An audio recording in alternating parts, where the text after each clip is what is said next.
Nyeri dada setelah olahraga. Ini kan emang olahraga lagi trending-trendingnya ya. Pada pelari, terus diupload di sosial medianya. Lari kacler. Iya. Kemudian dia langsung angkat berat. Kaget ya. Terus yang ini, yang pull up dan sebagainya. Kaget. Otot-ototnya kaget di situ. Jantungnya dipompa tuh kan kalau lari kan ya, kalau olahraga ya. Nah itu. Jadi udah ada warning dari jantung. Itu udah ada indikasi bahwasannya ada jantung orang di lambung, asam lambung naik ya, sehingga dadanya sesak. Terkait jantungnya itu bisa kita bekamkan di pusat bekam. Nah untuk yang sehat, untuk yang sehat juga bisa ya. Pertama ya, kalau yang sehat itu kan menjaga pembuluh darah tadi ya, ada kolesterol kan, jadi kolesterolnya dibekam.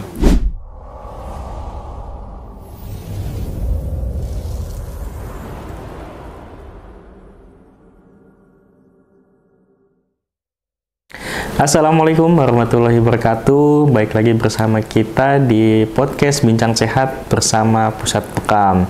Oke, seperti biasa di video kali ini kita akan bahas mengenai berita-berita terkini dan juga trending ya, pastinya mengenai isu-isu kesehatan baik di Indonesia maupun di luar negeri. Oke, baik. Saya nggak sendirian, seperti biasa bersama Pak Rifki. Nanti kita akan bahas berita ya, seperti biasa ada 2 berita di video kali ini. Kita bisa langsung lihat nih Pak Rifki, kita ada berita nyeri dada setelah olahraga. Ini kan emang olahraga lagi trending-trendingnya ya, pada pelari, terus diupload di sosial medianya. Lari kacler. Iya. Oke, nah ini apakah ini tanda sakit jantung? Nah, kalau itu biasanya banyak orang habis lari, terus tiba-tiba dadanya sakit tuh, atau sesak ya. Mungkin yang nggak pernah olahraga atau gimana menganggap bahwa itu sakit jantung. Bagaimana sebenarnya menurut penjelasan medisnya? Ya, memang bisa jadi ya. Bisa jadi itu adalah salah satu ya gejala ya. Jadi nyeri dada memang salah satu gejala yang bisa sangat menakutkan ya, dan juga karena seringkali dikaitkan dengan penyakit jantung koroner. Tapi tidak semuanya nyeri dada berarti jantung. Nah ini kan habis olahraga tiba-tiba sakit ya. Bisa jadi kan ada salah satu indikasi. Biasanya itu kalau nyeri dada disebabkan pada saat setelah lari dan lain sebagainya, olahraga itu biasanya yang pertama itu disebabkan karena tarikan otot setelah olahraga berat. Bukan dia jarang olahraga, kemudian dia langsung angkat berat. Kaget ya. Terus yang ini, yang pull up dan sebagainya. Kaget. Otot-ototnya kaget di situ. Kemudian juga bisa jadi di situ juga ada masalah jantung.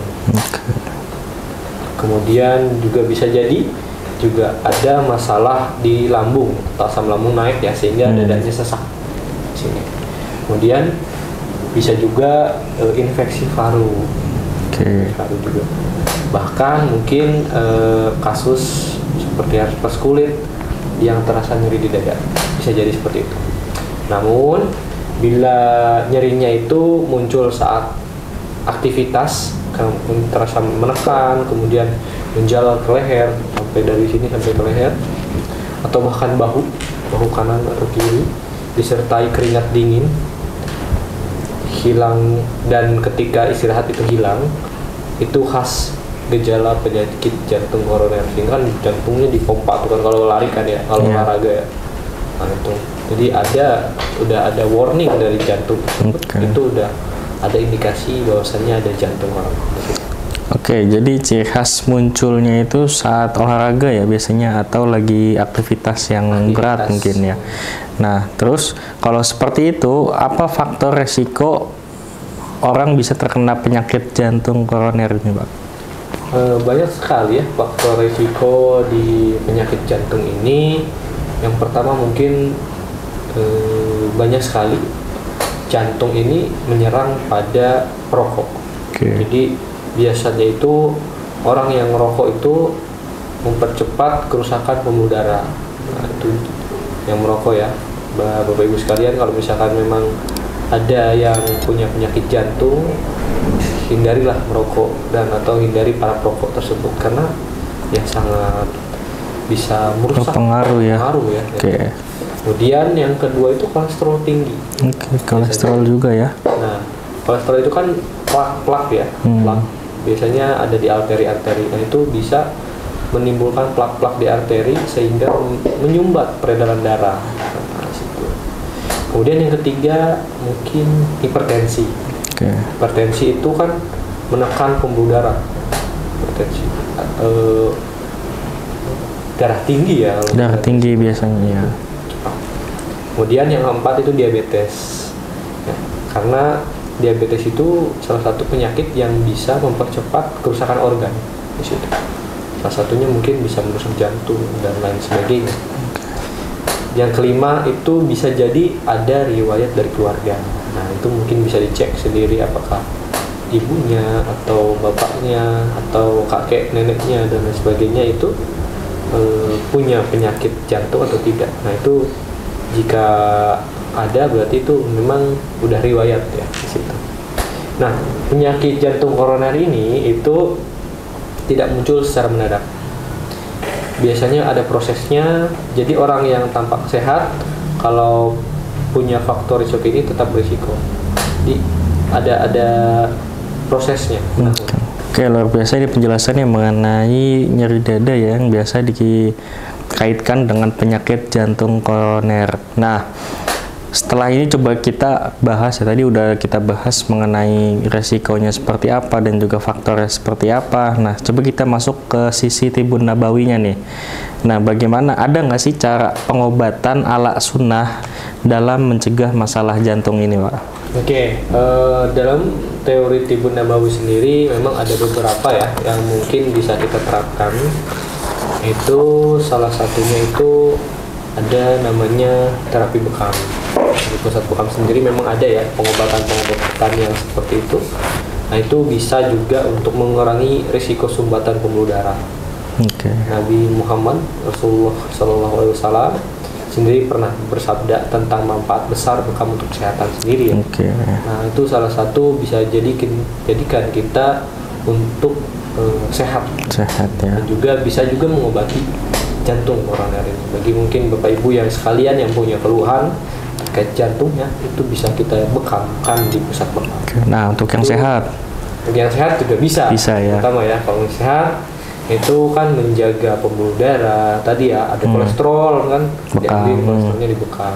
Terus hipertensi, darah tinggi diambil darahnya, darah kotornya itu ya, sehingga bisa memperlancar peredaran darah dan bisa meningkatkan imunitas sehingga tidak terjadinya risiko tadi jantung koroner tersebut. Yang kedua itu ada herbal ya, herbal sunnah. Dan kalau herbal sunnah mungkin disarankan ada mungkin di Habatus Sauda, itu obat dari segala penyakit ya, baik untuk menjaga kesehatan, bisa juga untuk jantung koroner. Yang kedua juga madu itu sama ya seperti Habatus Sauda, segala penyakit memberi energi alami dan menjaga daya tahan tubuh. Itu salah satu madu. Yang ketiga itu mungkin bawang putih ya. Bawang putih itu menurunkan kolesterol dan menjaga pembuluh darah tetap elastis. Salah satunya. Tapi bawang putih bukan cuma bumbu dapur ya, tapi juga bisa sebagai obat nih. Terus juga yang ketiga yang tadi selain terapi dan juga herbal, itu yang paling penting sekali yaitu menjaga pola hidup yang sehat, terutama pola hidup Islami ya. Perlu kita ketahui Rasulullah SAW telah mengajarkan kepada kita semua bahwasannya ada pola-pola hidup Islami. Salah satunya itu makan secukupnya, tidak berlebihan, kemudian juga istirahat yang cukup, banyak berzikir dan menenangkan hati, karena stres juga bisa memicu sakit. Gitu. Makanya kita harus tetap semangat, tetap harus bahagia. Nah, itu seperti itu. Nah jadi kita perlu jaga kesehatan ya, intinya buat tiga tadi ya, bisa bekam dan juga bisa minum herbal dan juga jaga pola hidup sehat. Oke, Masya Allah ya. Jadi ini lengkap nih. Kita udah bahas di berita ini dari segi medisnya, dari segi pencegahannya, dan juga bagaimana sih cara menjaga tubuh kita agar tidak terkena penyakit sakit jantung ini. Atau buat yang kena, ini salah satu opsi untuk menyembuhkan penyakit jantung.